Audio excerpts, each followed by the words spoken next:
Good morning everyone. आप सभी लोगों का स्वागत है। आज 8 जून है तो दैनिक जागरण के राष्ट्रीय संस्करण न्यूज़पेपर में पीटी मेंस और इंटरव्यू ओरिएंट कौन कौन से न्यूज़ को कवर किया गया है जो यूपीएससी और स्टेट पीसीएस एस्पिरेंट के लिए वो महत्वपूर्ण है। साथ ही साथ जितने भी गवर्नमेंट कॉम्पिटिटिव एग्जाम आप लोग फील करते हैं उससे रिलेटेड पीटी फैक्ट क्या है उस पर भी हम लोग नज़र डालेंगे। आगे बढ़ने से पहले आप यूट्यूब चैनल को जरूर सब्सक्राइब कीजिए, शेयर कीजिए, सपोर्ट कीजिए, बेल आइकन को भी दबाएं ताकि सभी नोटिफिकेशन सबसे पहले आप तक पहुंचे। और कमेंट सेक्शन महत्वपूर्ण जो पीटी फैक्ट प्रश्न पूछे जाते हैं उसका उत्तर देने का प्रयास कीजिएगा। आगे बढ़ते हैं। आज के न्यूज़ में बहुत ही इम्पोर्टेंट खबर है जो आपको यूपीएससी के जीएस पेपर थर्ड से कृषि विकास और एमएसपी से संबंधित मुद्दों पर प्रश्न पूछा जाता है तो वहाँ से कवर किया जाएगा। उस न्यूज़ को टैली करता है। ध्यान रखिएगा बीपीएससी जैसे एग्जाम के लिए, पीसीएस एग्जाम के लिए जीएस पेपर 2 में यह आएगा। बाकी सभी लगभग सभी के जीएस पेपर सेम होते हैं तो ध्यान रखिएगा, उसको कवर कीजिएगा यूपीएससी के टॉपिक से कोऑर्डिनेट करके। ठीक है, आगे हम लोग बढ़ते हैं। देखिए न्यूज़ में जो किसान होंगे समृद्ध, एमएसपी से सबसे बड़ी वृद्धि की गई है तो इस पर चर्चा जो की गई उसको ध्यान में रखिएगा। मानसून की अनिश्चितता के बीच केंद्र, मैंने आप लोगों को कल भी न्यूज़ में कवर किया था कि मानसून की अनिश्चितता क्यों बनी हुई है, क्योंकि अरब सागर में अभी क्या चल रहा है, आपको चक्रवात जो मोशन बना हुआ है, हीट वेव का जो मोशन चल रहा है उत्तर भारत में, उसके कारण मानसून में लेट हो रही है, जिसके कारण मानसून की अनिश्चितता के कारण कुछ भ्रम पैदा था। तो इसी बीच एक सुखद समाचार आता है किसानों के लिए कि धान और मूंग समेत जो भी खरीफ की विभिन्न फसलें हैं उनके न्यूनतम समर्थन मूल्य अर्थात मिनिमम सपोर्ट प्राइस जो है वो अब सबसे सबसे बड़ी वृद्धि की गई है और वृद्धि 2023-24 के फसल वित्तीय फसल के लिए लागू रहेगी। ठीक है, खाद्य और उपभोक्ता जो मंत्रालय जो मंत्री हैं पीयूष गोयल, उनके द्वारा यह बढ़ोतरी लागत और मूल्य आयोग द्वारा सीपी की सिफारिशों के आधार पर दिया गया। तो आपसे पीटी फैक्ट हमेशा प्रश्न पूछा जाता है, न्यूनतम समर्थन मूल्य किसकी सिफारिश पर लागू किया जाता है, तो लागत और मूल्य आयोग के द्वारा यह सिफारिश की जाती है, केंद्रीय मंत्रिमंडल उसे लागू करवाता है। तो ध्यान रखिएगा इस बार खरीफ जो फसल है एमएसपी में वृद्धि पिछले कुछ वर्षों की तुलना में सबसे अधिक, तो इसे आप लोग याद रखिएगा। और भी बातें हम लोग करेंगे, फिलहाल आपको क्या करना है, मिलेट वर्ष 2023 चल रहा है तो उसके आंकड़े भी आपको साथ में रखने हैं। और इसमें 210 रुपये से लेकर 235 रुपये की वृद्धि दर्ज की है। एमएसपी धान में एमएसपी की वृद्धि दोनों जो किस्में होती है वैरायटी है, उसमें वृद्धि से किन किन राज्यों को फायदा होगा, तो उत्तर प्रदेश, बिहार, छत्तीसगढ़, झारखंड, उड़ीसा, बंगाल, असम जैसे राज्यों को धान उत्पादक जो राज्य हैं उनको लाभ होगा। वहीं मोटे अनाज के वृद्धि से किनको लाभ होगा, किन राज्यों को, तो कर्नाटक, हरियाणा, महाराष्ट्र, उत्तर प्रदेश जो सबसे अधिक लाभ, क्योंकि जितने भी मिलेट्स होते हैं, मोटे अनाज होते हैं, उसका 50% योगदान इन्हीं राज्यों का श्री अन्न जो उत्पादन किया जाता है उन्हीं का है। तो चलिए एक पीटी फैक्ट बताइएगा, श्री अन्न फसल किन्हें बोला गया है, कि उसमें कौन कौन से फसल शामिल है श्री अन्न फसल। आप लोग कमेंट सेक्शन में इसको जरूर दीजिएगा आंसर। ठीक है, चलिए आगे बढ़ते हैं। अब श्री अन्न फसल से किनको लाभ होगा, बिहार, मध्य प्रदेश, तमिलनाडु, तेलंगाना, आंध्र प्रदेश से समेत अन्य सभी राज्यों को मक्का किसानों को राहत देते हुए मक्का एमएसपी से संबंधित जो वृद्धि की उनसे लाभ, अर्थात मक्का में वृद्धि से किन राज्यों को लाभ होने वाला है, बिहार, मध्य प्रदेश, तमिलनाडु, तेलंगाना, आंध्र प्रदेश को। थोड़ा सा इसे याद रखिएगा। और लिस्ट दिया गया है तो लिस्ट में जो बातें की गई है तो ध्यान रखिएगा, एमएसपी जो 23-24 की वृद्धि है 22-23 और 23-24 का आंकड़े याद रखिएगा। तो धान का याद रखिएगा आप लोग, रागी का याद रखना है, मक्का, अरहर, मूंगफली, सोयाबीन, कपास, इतना का कम से कम याद रखना आप लोगों का, कितना वृद्धि हुआ, कितना प्रतिशत वृद्धि किया गया है, सभी का थोड़ा सा लाभ याद रखिएगा। देखिए यहाँ पर प्रतिशत में दिया हुआ है, बढ़ोतरी 22-23 के मुकाबले कितनी हुई ये भी दिया गया है। लागत मूल्य यहाँ चर्चा में हमेशा रहेगा, लागत मूल्य से वृद्धि, लागत अगर 1450 रुपया है तो उसको 143 रुपये बढ़ा के दिया जा रहा है, तो थोड़ा सा इस सब चीज़ों को थोड़ा देखना है। ठीक ना, लागत मूल्य कितना होता है, अगर धान का अगर हम बात करें तो उसमें एमएसपी वृद्धि कितना हुआ, 143 रुपये की, पहले 240 रुपये हुआ करती थी, पर उसमें लागत मूल्य कितना है, लागत मूल्य 1455 रुपये। अर्थात कहने का मतलब है कि देख रहे होंगे लागत मूल्य सबसे कम है, सभी जगह देख रहे हैं लागत मूल्य, और एमएसपी मिनिमम सपोर्ट प्राइस देख रहे हैं पीछे वो 2022-23 के में और 23-24 के वृद्धि में आप देख रहे हो इससे कम है। तो लागत मूल्य क्या है, तो नीचे आपको दिया गया है, उसे एक बार जरूर देख लीजिएगा। इसके तहत आपसे प्रश्न भी पूछा जाता है, लागत मूल्य जब एमएसपी दी जाती है, लागत मूल्य में किन किन वर्गों को सूची में शामिल किया जाता है। तो लागत मूल्य कहा जाता है कृषि कार्य में खर्च की गई सभी लागतें शामिल की जाती है, जैसे उसमें मजदूरी भी शामिल होगा, मशीनरी भी शामिल होगा, पशु द्वारा कृषि कार्य जो किए जा रहे हैं उससे जो अर्थ के रूप में उससे वैल्यू किया जाता है तो वो भी खर्च किया जाता है, सिंचाई का खर्च भी शामिल किया जाता है, भूमि पट्टे में लेने के लिए खर्च अगर होता है किसी प्रकार किसानों को तो वो भी एमएसपी के मूल्य में खर्च होता है, बीज उर्वरक सिंचाई शुल्क विविध व्यय और पारिश्रमिक जो श्रम होता है अनुमानित मूल्य आदि शामिल होते हैं। अर्थात कृषि कार्य में ए टू जेड जितने खर्च हुए हैं कृषि के उत्पादन में उसके अनुमानित लागत मूल्य को शामिल किया जाता है। तो आपसे प्रश्न पूछा जा सकता है लागत मूल्य में कौन कौन सी चीज़ें शामिल होती है, तो आप लिस्ट में जो भी नाम देख रहे हैं उसको शामिल कीजिएगा, पीटी से प्रश्न यही पूछे जाते हैं। इसके अतिरिक्त देखिएगा मैं इस पर न्यूज़ 15 अगस्त 2022 के न्यूज़ एनालिसिस में कवर किया हूँ, जाके वीडियो जरूर देख लीजिएगा। आज के न्यूज़ में मैं बस इसे जो टॉपिक कवर किया गया उसके हम संदर्भ में कुछ बातें कर लेंगे, जैसे न्यूनतम समर्थन मूल्य क्या होता है इसकी चर्चा आप लोग को कर दी गई है वहाँ पर। अर्थात न्यूनतम समर्थन मूल्य किसी फसल के लिए वह न्यूनतम मूल्य होता है जिसे सरकार किसानों के लिए लाभकारी मानती है, अर्थात इसके लिए उसके माध्यम से क्या देता है, उसे लाभ अर्जित करता है, समर्थन देता है। एमएसपी के तहत फसलें कौन सी है, तो याद रखिएगा लक्ष्मी झा समिति के सिफारिशों पर 1965 में लागू किया गया था। कृषि या लागत मूल्य के 22 अधिशिष्ट फसलों के लिए न्यूनतम समर्थन मूल्य तथा गन्ने और के लिए उचित लाभकारी मूल्य अर्जित देता है। अर्थात ध्यान रखिएगा आपसे प्रश्न पूछ सकता है किस फसल के लिए उचित और लाभकारी मूल्य आपको सिफारिश करता है सीएसीपी, तो ध्यान रखिएगा गन्ने के लिए, बाकी के लिए क्या करता है न्यूनतम समर्थन मूल्य जारी करता है। क्लियर। कृषि लागत मूल्य जो है कृषि एवं कल्याण मंत्रालय के अधीन संलग्न कार्यालय है। इसके तहत 14 खरीफ फसलें, 6 रबी फसलें, 2 वाणिज्यिक फसलों को शामिल किया जाता है। तो देख रहे हो टोटल 22 फसल हो गया, उसके तहत एक आपको गन्ने के अतिरिक्त मूल्य समझ लीजिएगा। इसके आधार पर नारियल समर्थन मूल्य, लाही और नारियल समर्थन मूल्य को निर्धारण के लिए सरसों सूखे नारियल न्यूनतम समर्थन मूल्य के तहत कुल 24 फसलों पर न्यूनतम। अब प्रश्न पूछेगा कुल कितने फसलों पर आपको एमएसपी दी जाती है, तो ध्यान रखिएगा एमएसपी कुल 24 फसलों पर दी जाती है जिसमें लाही और नारियल भी शामिल होता है। अर्थात यहाँ पर देखिए मिस मैच मत होइएगा, यहाँ पर अधिशिष्ट फसलें जो मैंडेट क्रॉप्स है अर्थात जिसकी अधिक भूमिका होती है, अधिक फसल उत्पादन होता है, उनमें 22 फसलों से के लिए न्यूनतम समर्थन मूल्य तथा इसी 22 में से गन्ने का जो मूल्य निर्धारण होता है वो उचित लाभकारी मूल्य पर होता है।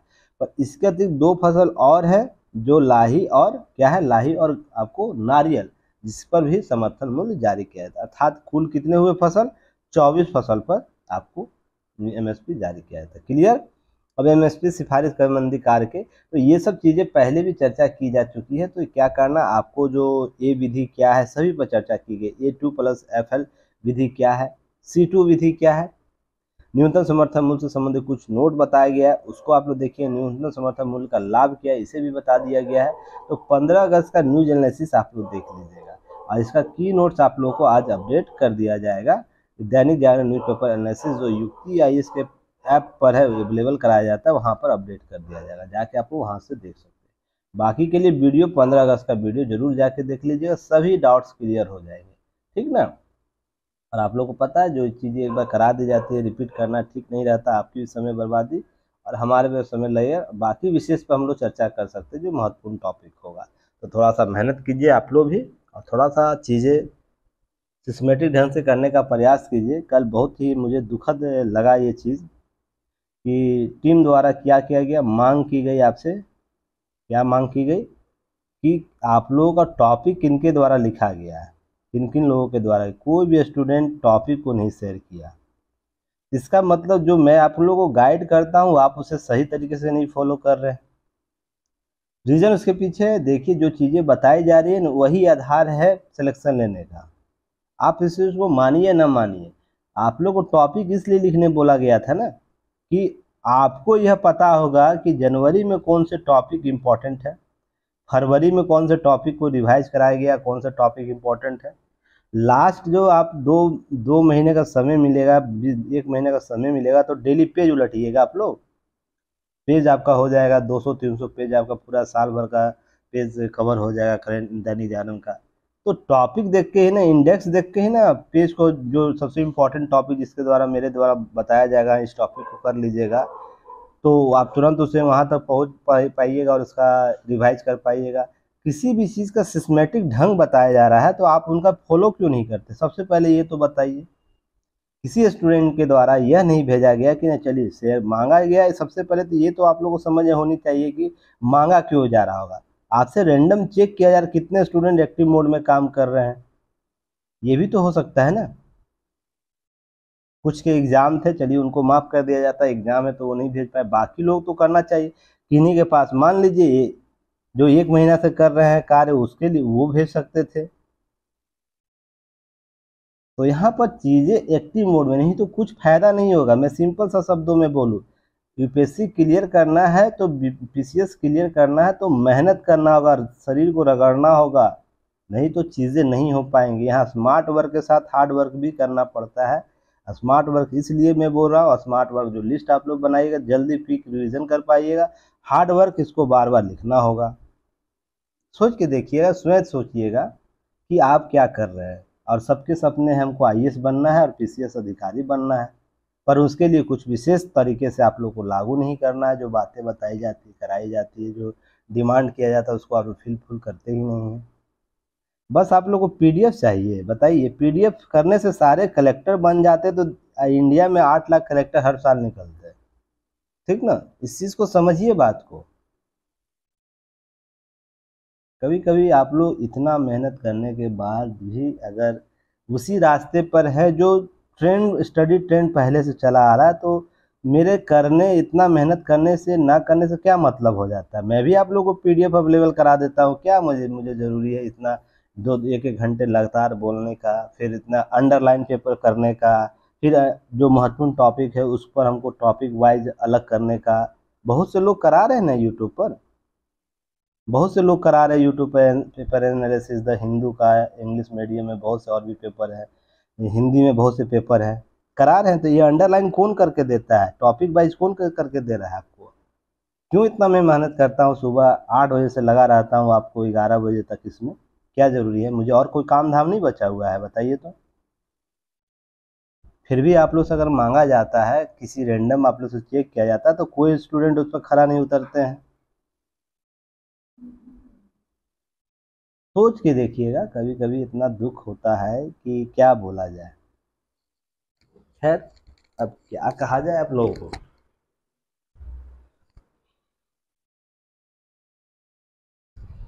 आप लोगों को फिर कुछ बोलने का तो बनता नहीं है। चलिए, जो करना है करिए आप लोग ही।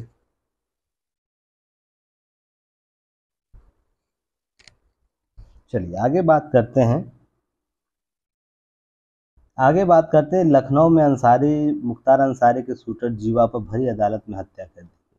इससे बहुत से सवालिया निशान खड़े हो रहे हैं शासन प्रशासन पर। शासन प्रशासन पर तो केस स्टडी के तौर पर इसे आपको ज़रूर एनालिसिस करना चाहिए कि क्या खामियां है कि कोई व्यक्ति विशेष अदालत में जाकर गोलीबारी कर दे रहा है। उसके बाद शासन प्रशासन मुख्य दर्शक बनकर उस घटना को देखता है और चीज़ों को त्वरित रूप से, जो भी बातें की जाती, बात की कहानियां हैं, पर घटना से पूर्व की क्या तैयारी रहती है न्यायालय में, और घटना के बाद स्थिति क्या हो जाती है, वो आपको समझने की जरूरत है। अदालतों में सुरक्षा से संबंधित जो मानक है क्या है, उससे संबंधित सवालिया निशान किए जा सकते हैं। तो इस स्टडी को अच्छे से देखिएगा, कवर कीजिएगा। चलिए नेक्स्ट हम बात करते हैं। केस स्टडी दूसरा है, माँ बेटे समेत 3 को एम्बुलेंस में जिंदा जला दिया गया। कहाँ जलाया गया? मणिपुर हमला जो हुआ है, मणिपुर में जो घटनाक्रम चल रहा है, तो यह 4 तारीख का घटना है, ठीक ना, 4 जून का घटना यह है। जहां पर क्या हुआ कि मणिपुर में जो विवाद चल रहा उसमें 8 वर्ष के घायल बच्चे को क्या हुआ, भीड़ ने पहले रोका एम्बुलेंस को, उसके बाद फिर उसमें आग लगा दी। एम्बुलेंस में बैठे बच्चे, मां समेत अन्य रिश्तेदारों की जलकर मौत हो गई। इस वारदात के बाद भारतीय सुरक्षा बलों ने अपना अभियान शुरू किया। देखिए, विरोध होना चाहिए। अगर आपका किसी अधिकारों का हनन हो रहा है तो किसी गुट द्वारा या गुटों द्वारा जो भी है, विरोध होना चाहिए, हिंसा नहीं होनी चाहिए। हिंसा होगी तो राज्य को सशक्त एक्शन लेना चाहिए, उसके लिए कोई किंतु परंतु नहीं होना चाहिए। अगर नहीं होता तो कोई व्यक्ति विशेष या गुट विशेष इस प्रकार की घटना करता है तो उसको खड़े चौराहे पर गोली मारो प्रशासन के द्वारा, ऐसी व्यवस्था होनी चाहिए। कोई दया की भीख नहीं होनी चाहिए। सोच सकते इस निर्मम हत्या किस पर जाएगा? अज्ञात लोगों पर जाएगा, क्योंकि अज्ञात तो कोई होंगे नहीं, तो कौन इसकी जिम्मेवारी लेगा? तो यहाँ पर समझने वाली बात है, ये मानवीय जो हमारी चलन है, हमारे पास विरोध प्रदर्शन करने का जो अधिकार है, उसका कहीं ना कहीं हनन हुआ है। तो इसमें जो व्यक्ति विशेष की जलाकर हत्या कर दी गई है, इसका जिम्मेवारी उन लोगों पर ही होगा जो हिंसा के भागीदार हैं। तो शासन प्रशासन को इस मामले में कठोर होना चाहिए। और सबसे पहले तो अगर हिंसा हथियार बंद से हो रहा है, हथियार के साथ हो रहा है, तो उसके लिए राज्य को किसी प्रकार का आपको यह नहीं नजर आना चाहिए राज्यों में कि आप उसके लिए नरम प्रवृत्ति के हैं। आप बात विचार कीजिए, लोकतांत्रिक देश है आपका, और आप लोकतांत्रिक तरीके से विरोध प्रदर्शन कर सकते हैं। देखते हैं कभी पत्थरबाजियां चलती है देश में, कभी गोलीबारी चलना लगता है, कभी पेट्रोल बम फेंका जाता है। इस पे राज्य को है ना सबसे सशक्त स्थिति में आनी चाहिए। क्लियर? तो यहाँ पर ये सब घटनाओं का केस स्टडी तो लिख सकते हैं। बाकी कहानी आपको पता है, कुकी जनजाति वाला जो इशू है, मैं पहले भी न्यूज कवर किया हूँ। चलिए आगे हम बात करते हैं। शवों की पहचान पर विवाद, डीएनए जांच दिल्ली एम्स भेज गए 33 नमूने। देखिए, कुछ उड़ीसा में जो घटना हुई है, रेलवे दुर्घटना, जिसमें कुछ 5 दिन हो चुके हैं, कुछ शवों पर 5-5 लोग हैं ना क्या कर रहे हैं, दावे कर रहे हैं। अब कोई कर रहा है, दर्जनों शव ऐसे हैं जिनकी पहचान तक नहीं हो पा रही, लवारिस तौर तरीके पर है। तो इसके लिए डीएनए महत्वपूर्ण अदा करता है पहचान के लिए, डीएनए प्रिंटिंग जो होती है। तो ध्यान रखिएगा, डीएनए प्रिंटिंग से आपको चीज़ों को कवर कर लेगा। तो आपको क्या करना है, डीएनए प्रिंटिंग से, डीएनए फिंगरप्रिंट से पहले और डीएनए मैपिंग से संबंधित पहले भी न्यूज मैंने एनालिसिस कर चुका हूँ, उसे देख लीजिए, की नोट्स दिया हुआ है, जाके एक बार कवर कर लीजिएगा। ठीक है, चलिए आगे बात करते। इसी में एक घटना हुआ है जिस पर प्रशासन पर सवालिया निशान करता है, प्रशासन पर सवाल उठाता है कि ऐसी घटना में भी चूक कैसे हो जाती है कि रेल दुर्घटना के 5 दिन बाद एक और युवक लाशों की ढेर के बीच जिंदा मिला। क्या हुआ, एक स्कूल के कमरे में रखे गए शवों को क्या हुआ कि उसकी दौरान बचाव दल का एक कर्मी महसूस किया किसी ने उसके पैर को पकड़ लिया। इसके बाद उसे किसी धीमी आवाज़ सुनाई दी, मैं जिंदा हूँ, मरा नहीं हूँ, थोड़ी पानी पिला दो भाई। ये जो लाश रखे हुए उस ढेर में से किसी की आवाज़ सुनाई दी। यह सुनकर पहले तो बीच बचाव दल का सदस्य सिहर गया, डर लगेगा भाई इतने लोग मरे हुए हैं, उसके बीच से तो ये सब घटना हुई तो डर ही जाएगा। फिर क्या हुआ, तत्काल रूप से इस पर 35 वर्ष के राबिन शवों के बीच से हिलने डुलने की कोशिश किया, तो रेस्क्यू वर्कर्स ने क्या किया कि तुरंत अस्पताल भेजा। तो यहाँ पर सवाल यह उठता है कि आपने जो भी लाश वहाँ रखी है उसकी प्रॉपर वे से चेक किए कि उसकी धड़कन चल रही है या नहीं चल रही है, बैकअप आपने कंटिन्यू उसमें देखा कि मान लीजिए कोई उस हालत में, अभी मान लीजिए आपने चेक किया 8 बजे 8 AM में चेक किया है सभी शवों का कि सभी शव मृत पाए जा रहे हैं, पर मान लीजिए उसमें कोई शव उस समय बेहोश होगा या अचेत अवस्था में चला गया होगा इस घटना को देखने के बाद, तो रेंडमली आपको 12 आवर 24 आवर के बाद पुनः सभी शवों को चेक करना चाहिए था। क्या प्रशासन को ये इस ग्राउंड लेवल पर ये चीज़ें नहीं जानकारी होगी कि इस प्रकार की भी घटनाएं हो सकती, कोई अचेत अवस्था में चला गया होगा, कोई कोमा अवस्था में चला गया इस घटना को देखकर। अगर मान लीजिए ऐसी स्थिति में कोई व्यक्ति विशेष इसके लेके चला जाता 5 दिन पहले इसका कोई जो इस लाश का जो मान लीजिए वारिस जो भी रहे वो लेके चला जाता, जला देता उसको भीतर, तो जिंदा व्यक्ति भी जल जाता। तो सोचने वाली बात है, प्रशासन लापरवाही किस स्तर पर करता है। ऐसी ही लापरवाहियों का परिणाम है कि इस प्रकार की घटना होती है, रेल दुर्घटना या कोई भी इस प्रकार की घटना, कि कर्तव्यनिष्ठ वर्क जो होना चाहिए, कार्य होना चाहिए, वो कर ही नहीं पाते क्योंकि उनको खाना पूर्ति करनी रहती है हर चीज़ को लेकर। अब मान लीजिए मैंने उस दिन बताया कि ऐसे इतने इतने लाशों को रखने के लिए प्रॉपर भी व्यवस्था नहीं होती है, पर प्राथमिक स्तर पर तो जांच की ही जा सकती है ना, कि हम 2-3 शिफ्ट में जांच कर सके उसी शव का, ताकि यह पुख्ता सबूत यह प्राप्त किया जा सकता है वो जो व्यक्ति समूह जो वहाँ लाश रखा गया सभी मृत है। ये चीज तो किया ही जा सकता है। तो प्रशासन पे ये सवालिया निशान करता है कार्य और दायित्व और कर्तव्य निष्ठा पर। ठीक है, चलिए आगे हम लोग बात करेंगे।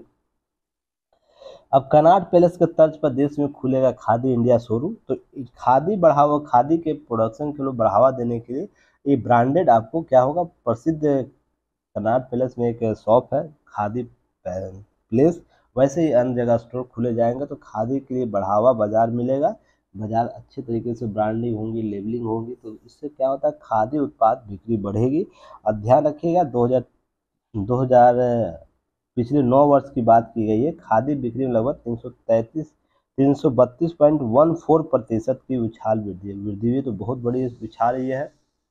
और वैसे भी सरकार इस बार खादी को बढ़ावा देने के लिए बहुत से कार्य की है, तो इसको भी ध्यान में रखना चाहिए आप लोगों को। ठीक है, चलिए आगे हम लोग बात करेंगे इसी में।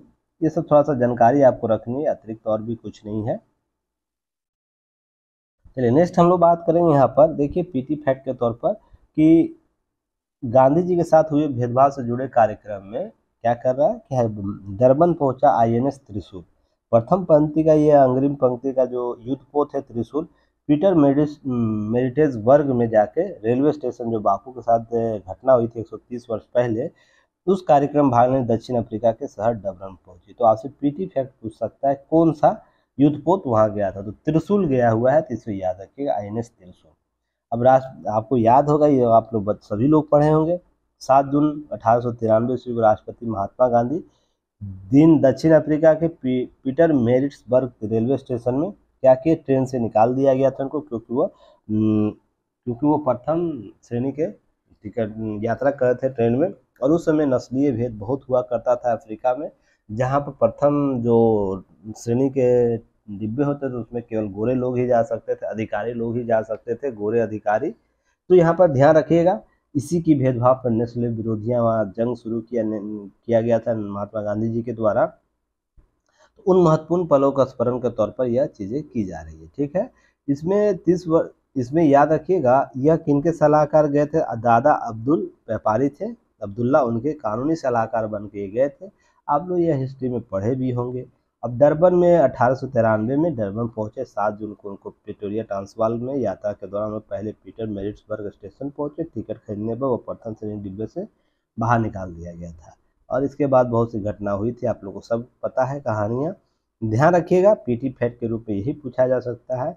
जुड़े कार्यक्रम में जो गांधी जी से जुड़े भेदभाव कार्यक्रम में भारत का कौन सा युद्ध पर उनके कार्यक्रम में शामिल होने गया है इस साल, डरबन। तो आईएनएस त्रिशूल याद नाम रखिएगा पीटी फैक्ट के तौर पर। और गांधी जी के संदर्भ में तो जानकारी आप लोग को पता ही होगी। चलिए नेक्स्ट हम लोग बात करेंगे आगे। तब तक क्या करना, युक्ति आईएएस का ऐप जरूर डाउनलोड कीजिएगा और विजडम एजुकेशन और युक्ति आईएएस यूट्यूब दोनों को आप लोग लाइक शेयर सब्सक्राइब जरूर कीजिएगा। दोनों प्लेटफॉर्म हम संस्थाओं का है, तो ध्यान रखिएगा। युक्ति आईएएस का ऐप जरूर डाउनलोड करके वहाँ जो भी लाभ दिया जा रहा है दैनिक जागरण न्यूज़पेपर एनालिसिस का और भी पैकेज है, जल्द ही जल्द बहुत सी चीज़ें अपडेट होंगी, तो उसका लाभ लीजिए आप लोग। बहुत न्यूनतम फी पर चीज़ें अवेलेबल कराई जाती है। अब इसका अर्थ यह मत समझिएगा कंटेंट में कोई क्वालिटी में कमी है। आप क्वालिटी के साथ कोई समझौता युक्ति आईएएस नहीं करता, वो जाके देखिए। हम यही चाह रहे हैं कि अधिक से अधिक लोगों तक हमारी पहुंच स्थापित हो, इसलिए प्राइस को कम रखा जाता है। अब सोच के देखिए 999 रुपया के दैनिक जागरण एनालिसिस में आपको 1 ईयर तक 365 दिन तक क्या है, 1 साल तक वैलिडिटी के साथ क्या दिया जा रहा है, न्यूज एनालिसिस कराया जाता है, उससे संबंधित की नोट्स दिया जाता है। फिर उसके बाद बहुत से प्रश्न आपको पूछे जाते हैं दैनिक एनालिसिस के दौरान, उसका रिव्यू किया जाता है। साथ ही साथ हर वीक आपको क्वेश्चन एनालिसिस भी कराया जाता है, जो 5 क्वेश्चन होता है, जो 2 टेस्ट हो चुके हैं उसमें। तो ये लगातार 1 साल तक 365 दिन तक चलेगा, मात्र 999। अब सोच के देखिए, पर टेस्ट का हिसाब ले लीजिए, पर क्वेश्चन का हिसाब ले लीजिए, या तो की नोट्स दिया जा रहा है, कितना रुपया कितना पैसा बैठता है आप ही सोच के देखिएगा। तो जो कराया जा रहा है बस ये मिनिमम सपोर्ट प्राइस हम लोग का है, इसलिए कि संस्थाओं को चलाने के लिए कुछ अर्थ की भी ज़रूरत है, कुछ मनी की ज़रूरत होती है, जो आपके सपोर्ट से सहयोग से ही प्राप्त होगा। हमारे तरफ से बस no cost no loss, no loss no profit वाले कॉन्सेप्ट पे चला जा रहा है। ध्यान रखिएगा, बस पहुंच हम लोग की स्थापित हो जाए आप लोगों तक, तो हम लोग फिर चीज़ों को अपग्रेड करेंगे। ध्यान रखिएगा, फिर भी मिनिमम प्राइस ही ऑल ओवर इंडिया रहेगा, तो ध्यान रखिएगा, इस सब चीज़ों को सपोर्ट कीजिए। अब भारत पीटी फैक्ट के तौर पर याद रखिए, भारत में किया गया अग्नि प्राइम मिसाइल का सफल परीक्षण, तो यह भी पीटी फैक्ट के तौर पर पूछा जा सकता। और मैं आप लोगों को पटना थ्योरी बताया था, एकीकृत प्रशिक्षण प्रणाली जो भारत लेकर आया है, तो उसे भी आप लोग जरूर कवर कीजिए। सभी पर की नोट्स दिया हुआ है ऐप पर, आप जाके वहाँ देखिए, ठीक ना, प्राप्त कीजिए और उसका लाभ लीजिए। अभी 162 आपको, सॉरी 168 पीडीएफ दिया जा चुका है, और वही पीडीएफ बार बार रिवाइज आपको उसके सभी टॉपिक होंगे, कुछ नए टॉपिक्स आते हैं उसको ऐड कर दिया जाता है, तो आप उसका लाभ लीजिए। कम संसाधन से अधिक प्रॉफिट कैसे प्राप्त किया जा सकता है एग्जाम में, उस टेक्निक को सीखिए। जरूरी नहीं है कि आपके पास 10,000 पीडीएफ होगा तो ही आपका सिलेक्शन होगा। सिलेक्शन उनका होता है जो कम सोर्स रखते हैं और अधिक बार उसको पढ़े रहते हैं। आपके पास 10 बुक है, लिस्ट है, और 10 को कम से कम 10 बार पढ़े हों, 10 बार रिवाइज किए हों, उसका सिलेक्शन होगा। ये नहीं कि 1000 बुक आपके पास हो और उसको एक बार भी नहीं पढ़े हों, उनका सिलेक्शन नहीं होगा।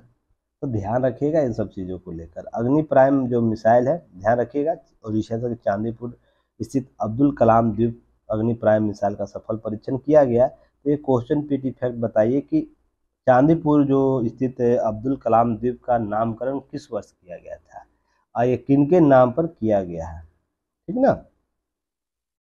अब अग्नि सीरीज के मध्यम रेंज की आधुनिक बैलिस्टिक मिसाइल है, तो आप लोग बताइएगा अग्नि सीरीज किन किन वर्गों में बचा हुआ, अग्नि सीरीज क्या है, सीरीज कौन कौन सा आता है, ये भी बताने का प्रयास कीजिएगा, ठीक है।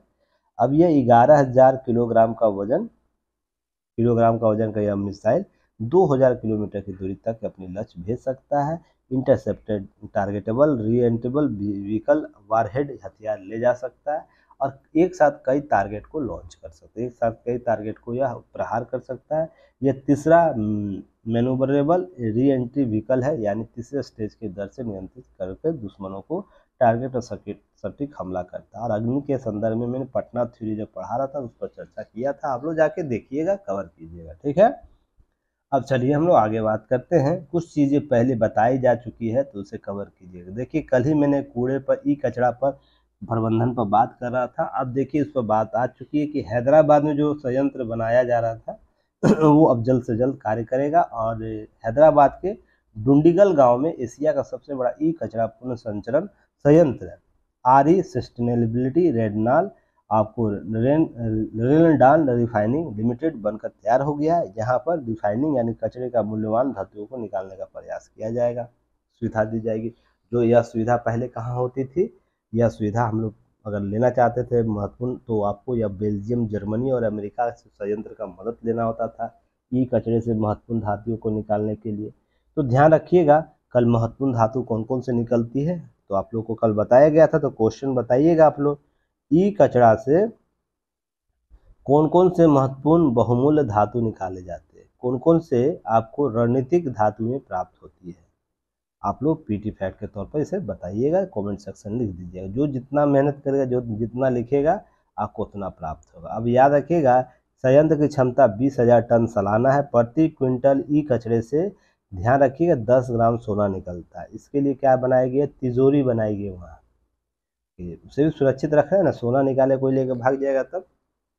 बहुत सा चीज़ है जो निकलेगा संयंत्र में, मूल्यवान वस्तु। अब कोई वर्कर है, बदमाशी किया, मजा इंजॉय करने लगेगा, हट कर कुछ करना चाहेगा, निकाला लेके चल गया, तो भाई अमीर तो वो हो जाएगा ना, तो संयंत्र जो लगाया वो कैसे अमीर होगा। तो थोड़ा सा इसके लिए तिजोरी भी बनाया गया है, तो थोड़ा सा ध्यान दीजिएगा इस सब चीज़ों पर।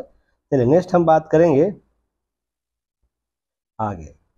हालांकि देखिए आज पॉलिटिकल है, पॉलिटिकल कांग्रेस बढ़ेगी तो सिमटेगी क्षेत्रीय दल पॉलिटिकल, आपको आपको दिया गया है आलेख, थोड़ा सा इसको थोड़ा सा बचिएगा इन सब चीज़ों से, पर आपको एक बार रिवाइज कर लीजिए कैसे सिमटेगी दल।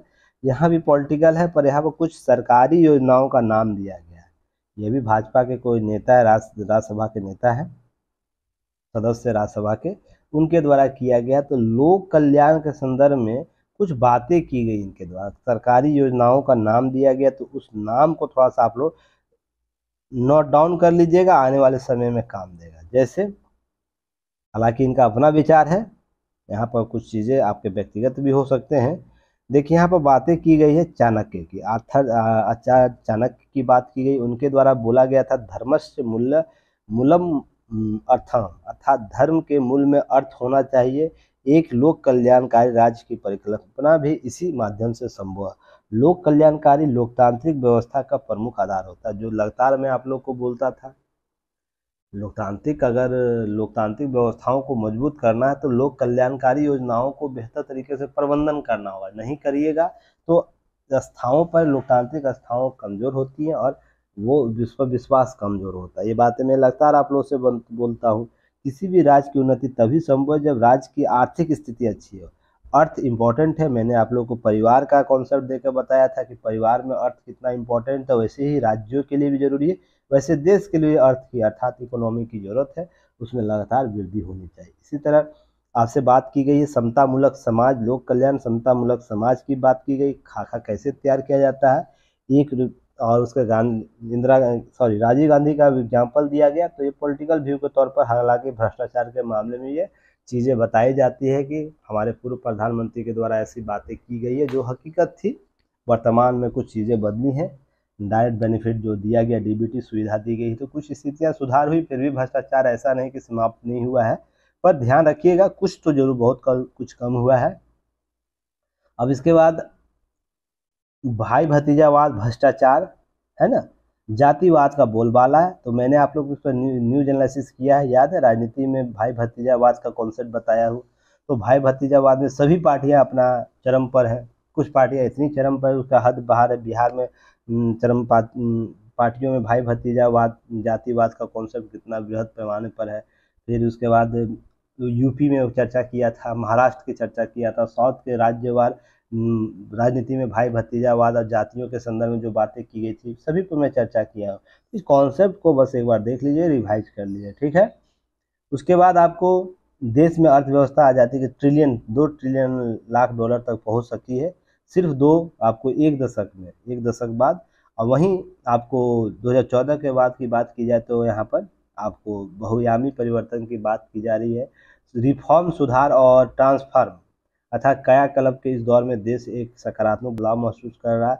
और इसे रिफॉर्म कौन कौन से है, ट्रांसफॉर्म क्या किया गया है, इससे संबंधित आपको चीज़ों पर जानकारी होनी चाहिए। देखिए, ये पॉलिटिकल नज़रिया है जरूर, क्योंकि कोई भी पार्टी विशेष अपनी बात रख रहा है तो पार्टी की प्रशंसा तो करेगा ही, पर उसमें जो टर्मिनोलॉजी यूज किया है, सरकार के पक्ष का आदमी है तो उससे टर्मिनोलॉजी को आपको की नोट्स बनाकर उस पर अपने चीज़ों को अपडेट कर लेना है। क्लियर है ना।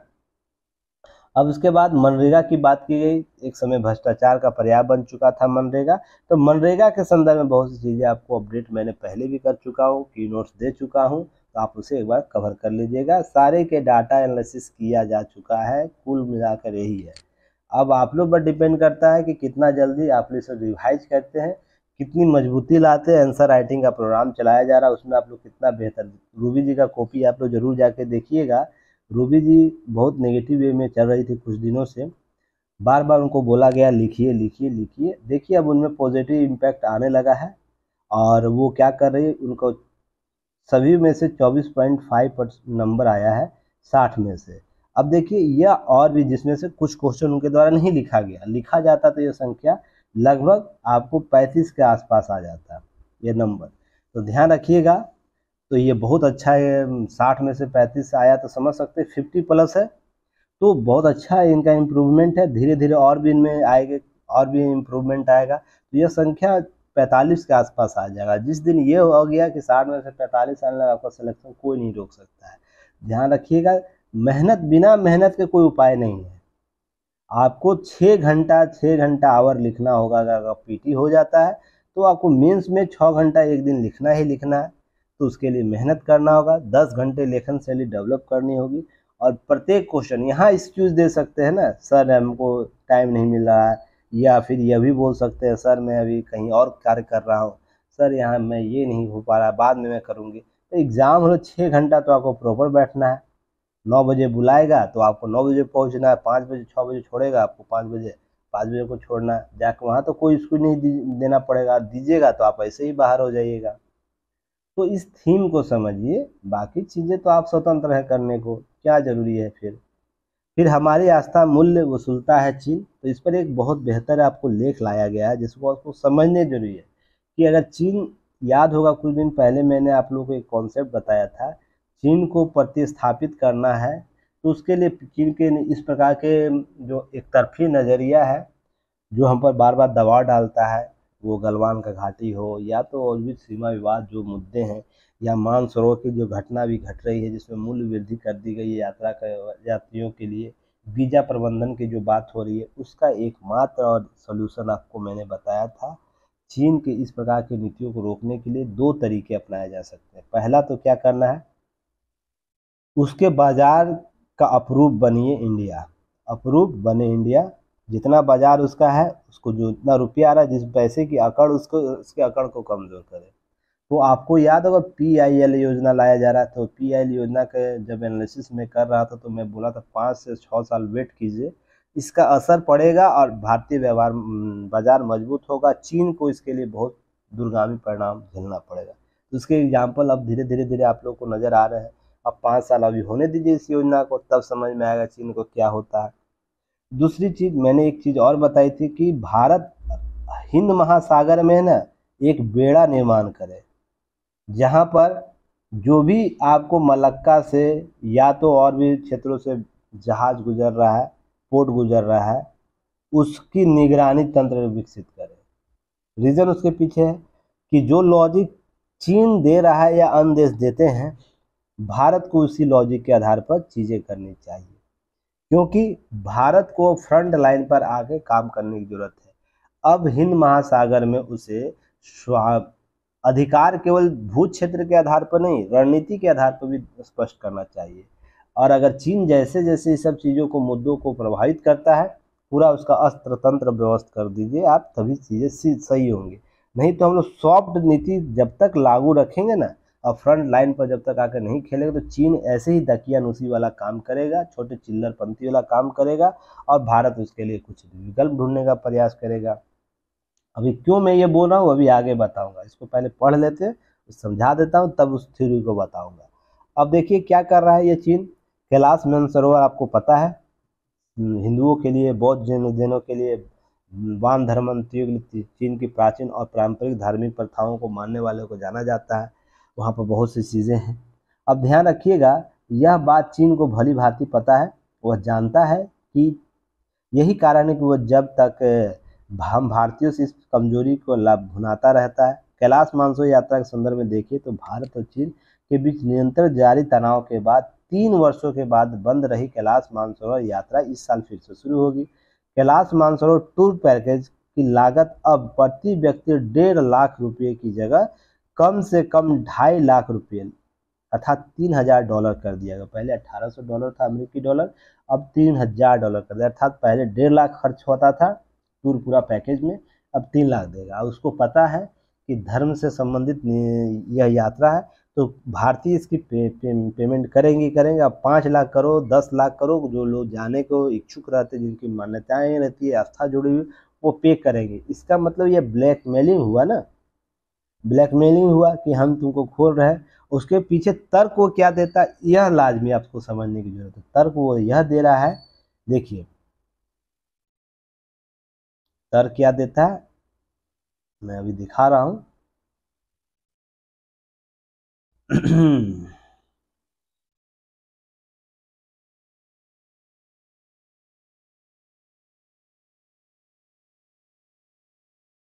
एक सेकेंड, अभी दिखा रहा हूं क्या तर्क देता है भाई साहब सब।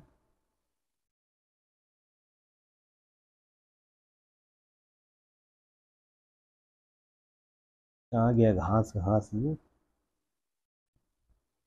कभी कभी निकल जाता है कभी चीजें।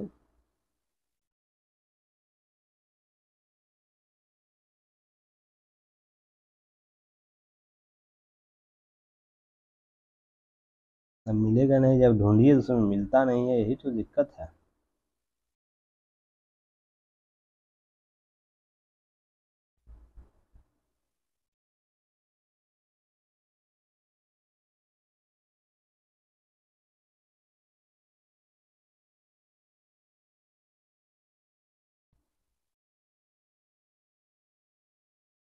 एक सेकंड में पढ़ा कवर करता हूँ, उसी में आ जाएगा।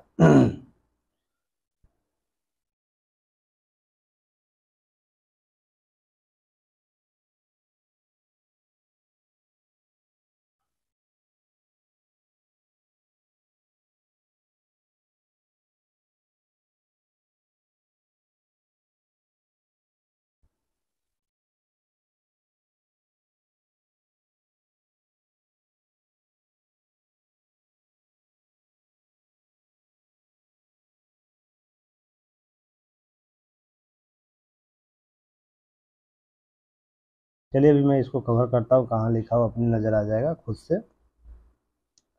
है कहीं लिखा हुआ, याद होगा, अगर आप लोग को नज़र आ रहा होगा तो देखिएगा। घास की वहाँ पर क्षति हो रही है, कैलाश मानसरोवर में घास की कमी बताया जा रहा है उसके द्वारा, अथी उसकी प्राकृतिक, अब प्राकृतिक जो बनावट है उसको बोल रहा है कि इस यात्रा के दौरान प्राकृतिक जो बनावट है उसमें छेड़छाड़ हो रहा है, तो उसकी घास की कमी हो रही है, तो उसकी पूर्ति किससे की जाएगी? इन्हीं लोगों से की जाएगी। इसलिए बात है कि तीर्थ यात्रियों की से क्या होगा कि पैसे ज़्यादा लिए जा रहे हैं। तो इसमें कुछ चीज़ों को स्पष्ट किया है, तो मैं अभी दिखाऊंगा, कहीं लिखा हुआ था, मुझे ध्यान नहीं आ रहा है, मिल नहीं रहा भी है। फिलहाल देखिए, बात कीजिएगा इसके अतिरिक्त कि भारत और चीन के सरकारी जो तीर्थ यात्रा है उसके मार्ग, भारत लगभग 3 मार्ग है, जिसमें आपको याद रहना चाहिए कि यह 1433 किलोमीटर का है। यह पारंपरिक मार्ग ब्रह्मदेव या टनकपुर से शुरू होकर सेनापति, चंपावत, रामेश्वर, गोल्लीहाट और पिथौरा घाट से लिपुदर्रे होते हुए जाता है। लिपुधरा अभी हाल ही में चलता था, नेपाल और भारत के बीच विवाद के कारण था, लिपुलेख धारा विवाद में था दर्रे। अब इसी के साथ विदेश मंत्रालय हर साल जून में सितंबर तक 2 अलग अलग मार्ग, लिपुलेख दर्रा उत्तराखंड और नाथुला दर्रा सिक्किम के करता है। कैलाश मानसरोवर का एक तीसरा है रास्ता, रूट है, काठमांडू से होकर जाता है। तीनों रास्तों में कम से कम 14 से अधिकतम 21 दिनों तक आपको समय लगता है। कैलाश भू क्षेत्र क्या है? संयुक्त धरोहर है दोनों का, भारत, चीन और नेपाल का।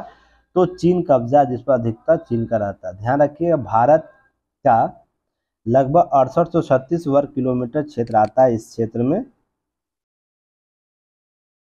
तो इसे क्या कह रहा है कि यह 3 यात्रा आपको यहाँ से कर सकता है। काठमांडू से भी एक यात्रा है, लगभग भारत अपना 68-36 वर्ग किलोमीटर का क्षेत्र आता है, जिसमें 4 नदी है, पनार, सरयू, सरयू रामगंगा, गोरी काली और घोली काली बहती है।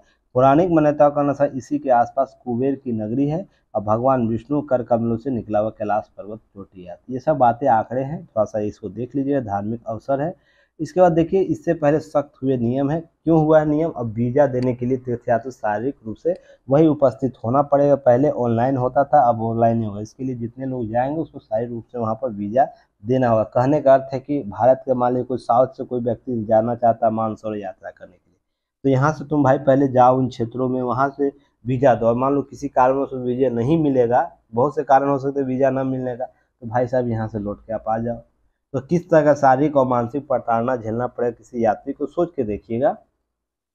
उसके बाद कम से कम 5 समूह में होना होगा, उनमें से 4 लोगों को शारीरिक रूप से क्या होना होगा, उसमें उपस्थित होना होगा। अगर 5 का समूह बना के जाना होगा और उसी में अगर 4 लोगों को सशरीर उपस्थित होना है तो वीजा प्राप्त नहीं होगा। अब इसके सही ध्यान रखिएगा, वर्कर्स हेल्पर, नेपाल के किसी वर्कर्स या हेल्पर का साथ लेंगे तो $300 यानी 24,000 रुपया अतिरिक्त चुकानी होगी। अर्थात 2.5 लाख तो पहले दे ही रहे और 24,000 दीजिए। इसे अतिरिक्त चुकाने, इस शुल्क को ग्रास डैमेजिंग फी कहा गया। देखिए मैं जो अभी ढूंढ रहा था उतना देर से मिल गया, ग्रास डैमेजिंग फी कहा गया। अर्थात चीन का तर्क है कि इस यात्रा के दौरान कैलाश पर्वत के आसपास के घास को नुकसान पहुंचता है। अब कितना अच्छी बात है, पर्यावरण को संरक्षित रखो भाई, कोई दिक्कत नहीं है। पर जब आप हिंद महासागर से जब जाते हो, आपके जहाज लेकर जाता है या विश्व का कोई भी जहाज जा रहा है वहां से, ठीक ना, तो हिंद महासागर का प्राकृतिक बनावट है वो भी तो डैमेज हो रहा है। तो इसलिए मैं बोल रहा हूँ कि भारत को हिंद महासागर में एक अस्थायी बेड़ा निर्धारित करना चाहिए, जिसका कार्य होगा सभी जहाज़ों को चेक करना। ठीक है ना। जिस दिन ये भारत कर लेगा ना, तो सारी एकड़ी चीन की है ना रुक जाएगी उसी दिन, क्योंकि हम जानता है कि हिंद महासागर में वो कमजोर स्थिति में, क्योंकि वो यहाँ से ला के बेड़े तो स्थापित नहीं कर सकता है ना। मोतियों के माला के संदर्भ में बेड़े स्थापित किया है, और वो तो अस्थायी नहीं होगा। जिस दिन अंडमान निकोबार द्वीप समूह में भारत इस प्रकार के बेड़े का निर्माण अपने इस कार्य के लिए कर देगा कि हर मालवाहक जहाज का चेक करेगा, और ज़्यादा बदमाशी करे चीन इस प्रकार के अगर डाकिया नुइस ग्रास इमेजिंग फील लगाए ना, तो भारत कुछ नहीं करे। इस बेड़े के आधार पर चीनी जहाज को कुछ दिन के लिए क्या करे, रोक के रखे, 1 सप्ताह तक जांच कर रखे, और जांच डेली करे। भारत में लाल फीताशाही तो बहुत है, बोलता है लोग ना, विश्व को पता है लाल फीताशाही। 10 दिन जब इस बेड़े को रखिए, सारा एकड़ी इसके निकल जाएंगे। जैसे ही इसके मूल्य में वृद्धि होगी ना, उत्पादन मूल्य में, तो ये तुरंत इस प्रकार के जो सीमा विवाद खड़ा करता है या इस प्रकार के विवाद खड़ा करता है, आप उसको रोक देगा। उसके पीछे रीजन है कि उसका अर्थव्यवस्था कमजोर होगा। और आप इसी लॉजिक पर दीजिए कि जो आप डैमेजिंग की बात मानसरोवर में कर रहे हैं, यहाँ पे प्राकृतिक हमारा जीव संपदा है, उसकी प्राकृतिक धरोहर समाप्त हो रही है, हमारा ग्रास लेवल कमजोर हो रहा है, अर्थात जो शैवालों की कमी हो रही है, जिसके कारण आपकी गाड़ी सबकी मालवाहक गाड़ियों की चेकिंग होगी, क्योंकि हमकी संप्रभुता हमारी है हिंद महासागर में। तो उस पर अपना आधिपत्य जमाने की बात की जानी चाहिए, और सरकार को ऐसे ही आने वाले समयों में करना चाहिए। तो इस प्रकार के जो भी प्रक्रिया चीन के द्वारा की जाती है, जस्ट अपोजिट करिए, एंड रिएक्शन जैसे ही एक्शन हो उसका रिएक्शन आप दिखाइए, तो समस्याएं सही हो जाएगी। दूसरा काम कीजिए कि अब वक्त आ गया है कि जो पाक अधिकृत कश्मीर है उस पर कब्जा करने का। अब बहुत सी चीज़ें हम लोग बर्दाश्त कर चुके हैं, 75 साल बर्दाश्त कर चुके हैं इस थ्रेट को। अब समय आ गया है कि हमें इसे कूटनीतिक स्तर पर भी और हमें बल के आधार पर एन पराक्रम स्थिति पर भी हमें अधिकृत कश्मीर को अपने कब्जे में लेना चाहिए। अब इसके लिए एड़ी चोटी सरकार लगा दे दम। रीजन उसके पीछे कि चीन को प्रतिस्थापित करने के जो सीपैक यहाँ कॉन्सेप्ट लाया गया है उसको लागू कर दिया। अभी कमजोर पाकिस्तान है, उसकी लाभ हम स्थिति ले सकते हैं। ध्यान रखिएगा, इसके लिए विरोध प्रदर्शन हो सकते हैं, पर याद रखिएगा हिंद महासागर में जो ट्रायंगल बन रहा है, रसिया का, जापान का, ऑस्ट्रेलिया का, अन्य देशों का, जर्मनी भी आ चुका है, तो उसको खुला ऑफर दीजिए। आप मुझे सपोर्ट कीजिएगा इस मुद्दे पर, तो ही मैं आप लोगों के साथ सपोर्ट करूंगा। अब भारत को कूटनीतिक स्तर पर सारी चीज़ें करनी चाहिए। और ध्यान रखिएगा, हिंद प्रशांत क्षेत्र में भारत की संप्रभुता के संदर्भ में जब भी बात होगी, जब भी स्टेटस की बात होगी, सहभागिता की बात होगी, जो देश के नाम में लिए वो सभी देश इस मुद्दे पर भी आपको सपोर्ट करेंगे। रीजन की अगर नहीं करेंगे तो हिंद महासागर में उसकी जो अमेरिका अपना स्टेटस कायम करना चाहता है, और भी देश अपना स्टेटस कायम करना चाहते हैं, वो पूरा नहीं हो पाएगा भारत के बिना।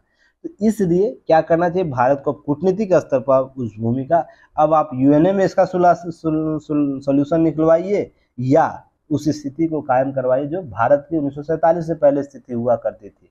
भारत की भूमि वो हुआ करती थी, भारत पाकिस्तान से पहले जो बना है स्थिति उसको कायम करवाइए। अब तरीका यही है, तो चीन भी इससे क्या होगा, काउंटर हो जाएगा, क्योंकि हमारा भू क्षेत्र से वो जाएगा तो हम उससे पैसे लेटेंगे, या इस प्रोजेक्ट को ही तुम बंद करो।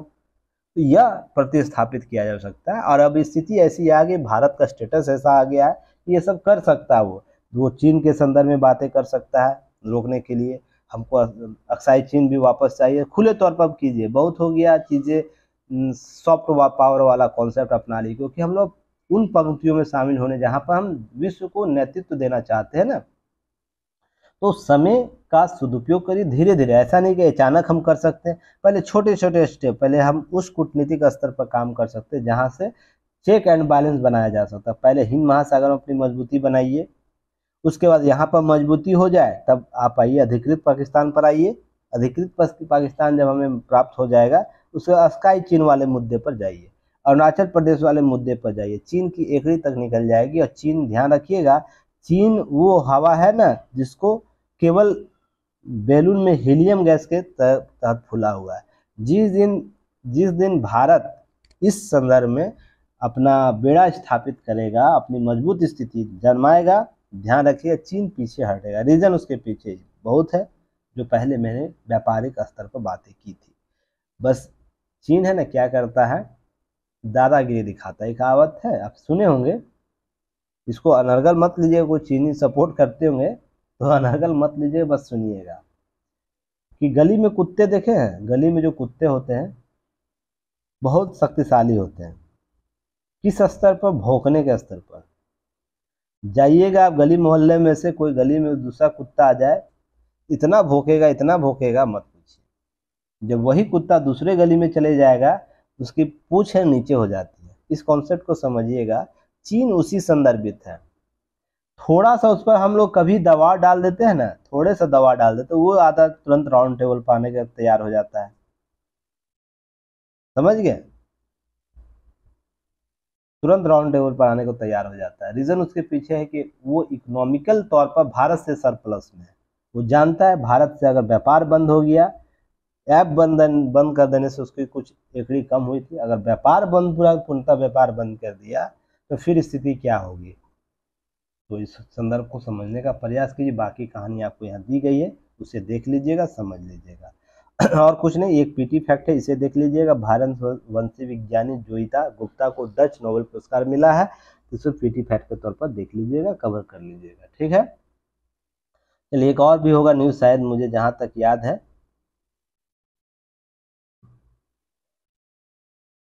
एक सेकेंड, कहाँ गया जी?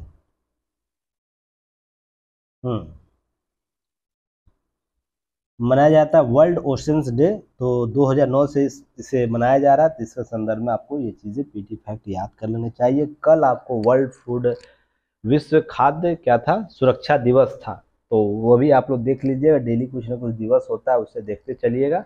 फिर हम लोग मिलते हैं कल एक नए न्यूज एनालिसिस के साथ। तब तक के लिए धन्यवाद। जय हिंद।